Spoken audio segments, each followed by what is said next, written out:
Schultz, thank you very much. My time is limited, as is the time of all of our members here. So I'm going to be asking you to respond to each question as briefly as you can, hopefully with a yes or no. Do you understand that in America, workers have a fundamental right to join a union and collectively bargain to improve wages, benefits, and working conditions? Do you understand that? I understand, and we respect the right of every partner who wears a green apron, whether they choose to join a union or not. Are you aware that NLRB judges have ruled that Starbucks violated federal labor law over 100 times during the past 18 months, far more than any other corporation in America? Sir, Starbucks Coffee Company unequivocally, and let me set the tone for this very early on, has not broken the law. Okay. Are you aware that on March 1st, 2023, an administrative law judge found Starbucks guilty of, quote, egregious and widespread misconduct, end quote, widespread coercive behavior, and showed, quote, a general disregard for the employees' fundamental rights, end quote, in a union organizing campaign that started in Buffalo, New York in 2021. Are you aware of that? I'm aware that those are allegations, and Congress has created a process that we are following, and we're confident that those allegations will be proven false. All right. Mr. Schultz, before answering the following questions, let me remind you that federal law at 18 U.S. Code Section 1001 prohibits knowingly and willfully making any fraudulent statement. I understand that. Were you ever informed of or involved in a decision to fire a worker who was part of a union organizing drive? I was not. Were you ever informed of or involved in a decision to discipline a worker in any way who was part of a union organizing drive? I was not. Have you ever threatened, coerced, or intimidated a worker for supporting a union? I've had conversations that could have been interpreted in a different way than I intended.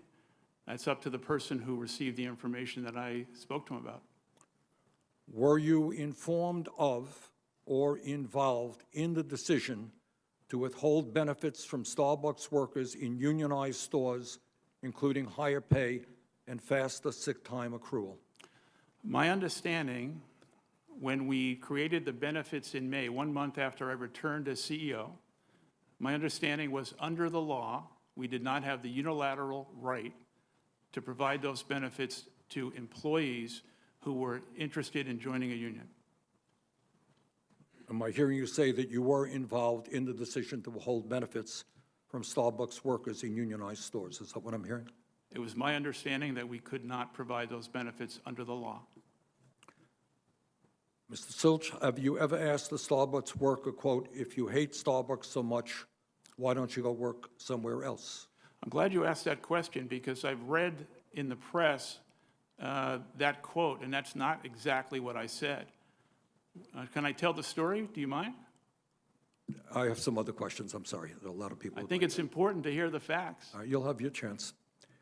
Will you commit to testifying in any trial where you personally are accused of breaking federal labor law, something that you have been accused of doing nearly 100 times since 2021?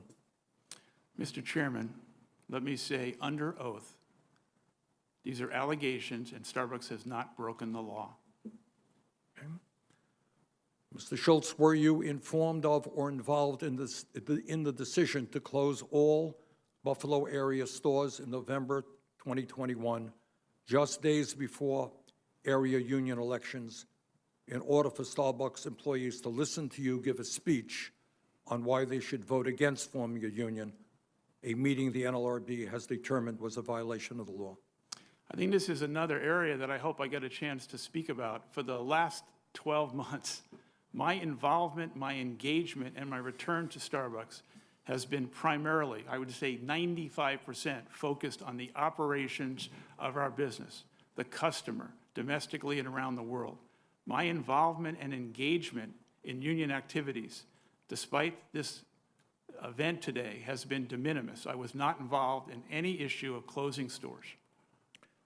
Are you aware, Mr. Schultz, that an administrative law judge ordered you to record and distribute a video of yourself reading a notice to Starbucks employees about their rights under the National Labor Relations Act, how Starbucks violated those rights, and to assure that Starbucks will not infringe upon those rights in the future, and that this notice must be posted in all Starbucks stores and shared digitally to all of Starbucks employees?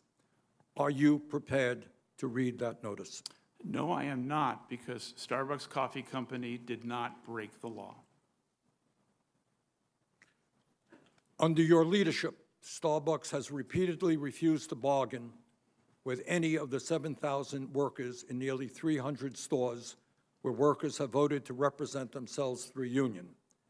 The first group of workers to win their election have been waiting more than 460 days to reach a first contract. Mr. Schultz, will you commit right now that within 14 days of this hearing, Starbucks will exchange proposals with the union, something it has refused to do for more than 450 days, so that meaningful progress can be made to bargain a first contract in good faith? Will you make that commitment? Because the arrangement that was made by the union and the NLRB in Buffalo to negotiate one single store at a time, we have met over 85 times for a single store. We've tried to arrange over 350 separate meetings. We've said publicly, and I say it here again, that we believe that face-to-face negotiations is the way to proceed. And the reason I want to make that point is that there have been safety issues in which Starbucks managers have been outed on social media. There are privacy issues. We don't want to do it on Zoom. We are prepared to meet face-to-face on a single store issue. Will you make a promise to this committee that you will exchange proposals with the union so that we can begin to make meaningful progress? On a single store basis, we will continue to negotiate in good faith. That's what we'll do. 2 minutes over. Senator Cassidy.